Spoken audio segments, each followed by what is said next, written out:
Imagine yourself running on a treadmill in SDC or eating some spicy food. What is the first thought that comes to your mind, or how do you look like? You would perspire, your body tends to sweat. What is actually happening? Your body is releasing water, and the water is taking heat from the outside air, and it is evaporating, and your body tends to cool down. So this is a natural way of cooling down a human body which is overheated. Although a gasoline engine doesn't sweat, yet it overheats. And I use the same principle of using water and cooling down the engine cylinder. So why do we have to do this?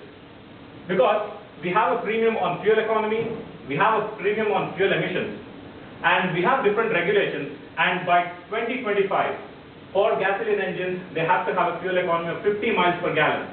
And currently, we are operating at 35 miles per gallon. And with that in mind, how do I do this?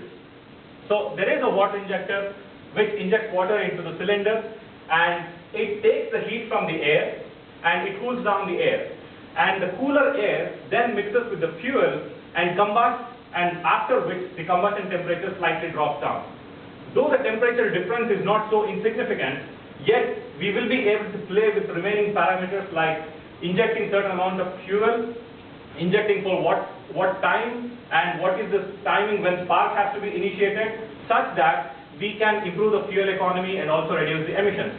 Now remember, because we are injecting water and it is reducing the temperature, the oxides of nitrogen, which are one of the biggest sources of emissions, they also get reduced.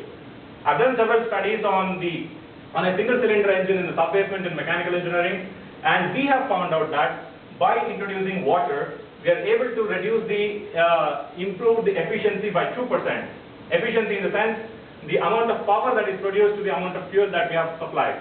And 2% efficiency means it leads to an increase in fuel economy by 5 miles per gallon.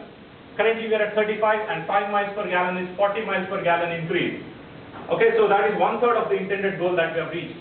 And also, because of the reduction in the temperature, we would be able to reduce the NOx emissions by 40%. So the big takeaway would be, by using water injection without doing anything else, we would be able to increase the fuel economy by 5 miles per gallon, reduction by 40% of NOx emissions. If you are wondering how water can go into the cylinder, does it corrode the cylinder, does it affect any of the components, please feel free to talk to me after the presentation. Thank you.